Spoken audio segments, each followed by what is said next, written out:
Hello, my name's Andrew, and today we're doing a long-term review of the VIBRAM V-TREK, the best barefoot shoes of all time. So back in 2017 when I got into barefoot shoes, the VIBRAM fivefingers were the first ones that I ever bought, and even though it was kind of weird to have toes at first, I just fell in love with the extra flexibility and the durability and the versatility, just everything, you know? And although I tried a lot of different barefoot shoes, I just couldn't find anything that was as good. And 7 years later, my VIBRAM V-TREKs are still freaking going. So in this video, we're just gonna kind of do a check-in on their condition after all these years, see how they're doing. And I'm just gonna talk about the features that I really like that I think still make them my favorite barefoot shoes that I've ever tried. So probably number one would be the toe box. I really like that VIBRAM gives you this extra wide toe box for lots of room, and the separate toes obviously splay out a little bit better than a closed toe box, and it just makes sense to me because we've got separate toes. So like, why wouldn't you wear a separate toed shoe, right? Especially for running, it just gives you a little bit more agility because the toes can move separately, but hiking as well, or just, you know, walking. Anytime you have impact where your foot's coming down, it really helps for your toes to be able to sense individually and give you some padding and figure out like what the terrain's like, how much cushioning, you know, what your body needs to do.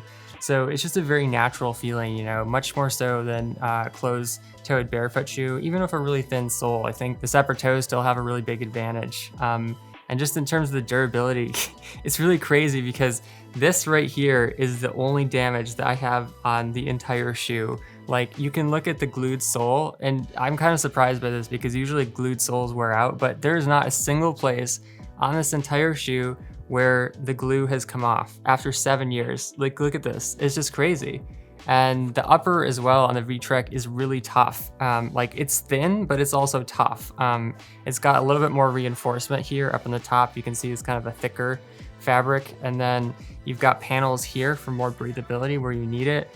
And another thing I really like about the V-TREK is that it's a merino wool blend, and so the breathability is excellent, and it's also temperature regulating. So if you use these in the cold, like I've been down to around 30 degrees with them, especially with running, you know, where you're generating a little bit more body heat. They can get cold if you're just like casually walking, but if you're like hiking at a brisk pace, you can use them in pretty cold temperatures as well, as long as it's not wet. That's the main problem with VIBRAM. The only thing that is preventing these shoes from being like absolutely perfect is that the water will come in through the toes, and maybe someday VIBRAM will solve this. Also, because of the wool, these feel really good to wear barefoot. A lot of the times I don't, just because I like to keep my barefoot shoes cleaner. It's just kind of a pain to have to run them through the washing machine, and it can wear them out. So I usually wear Injinji merino wool toe socks. But switching over to the tread, it's got a 4mm sole, so it's extremely thin, extremely flexible in all directions. You can flex it horizontally, you can twist it, you can roll it into a ball. So it's a really great pack shoe. It's like, I've taken these things on a backpacking trip because they're really light, but they're also very durable. And the fact that you can just like roll them up or just stow them into a pack is really convenient. And it's important, especially with backpacking or if you're doing day hiking, that you just want a really light feeling shoe. You don't want something clunky that you're having to carry around all day, especially if you've got 2 pairs of shoes. And then also in terms of the tread, it's got a little bit flatter tread than some of the other options, which we'll talk about, but I think it's a great tread for hiking. It can also be a really great tread for running because as you flex, the tread starts to open up. There's a little bit more space in there. It's best used for firm ground, but it can handle some light muddy hills. Anything too slippery and there's just not really enough traction, but I do like that the separate toes kind of help you dig into the ground more so than like if you had this sole on a shoe without separate toes, it just wouldn't work as well because you've got this kind of flat part that's very slippery, but with the separate toes, they can sort of dig in like claws and make this sole into something more aggressive than it really is. So it's yet another reason why it's just super durable. It's got lots of nice protection on the heel here. And then it's also got a little bit of padding under the arch, which is nice just to give you some protection.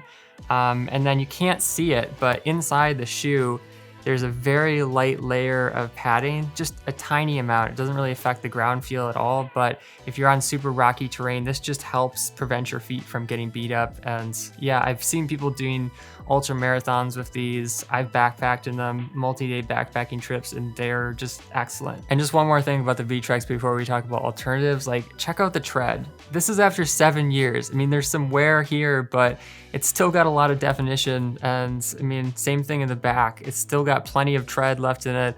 I'm expecting probably 10 years from these things or more, and I'm probably just gonna keep wearing them until there's like a hole in the bottom of the shoe, and then I'll just be completely barefoot. Okay, so those are the V-Treks, but another Vibram shoe I like is the V-Alpha, and these are my favorite trail running shoes of all time just because they're even lighter, which is crazy to say because the V-Trek is already very light.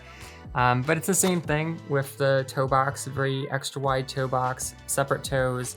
The upper is a little bit lighter, as you can see, which is why it's great for trail running because especially in the summer, you know, if you're building up some body heat and moisture, this is another wool blends upper, but it's even thinner, you know, so it's really good for wicking moisture away from your body. Some perforation here as well, and then some minimal reinforcement. I think the V-Trek is tougher, but this is definitely a lighter, more flexible shoe. And it's got a 3.7 millimeter sole.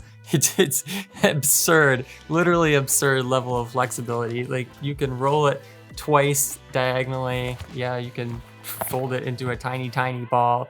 And then in terms of the tread, it's a more aggressive tread. So this is the Vibram Mega Grip, and it's got these triangle shapes on it, which are a little bit better for softer ground and faster running, although it still has a great amount of protection. Again, just a little tiny bit of padding in there as well. In terms of my favorite road running shoe, these are the KSO. This happens to be the wool version, so it's a little bit better for colder weather.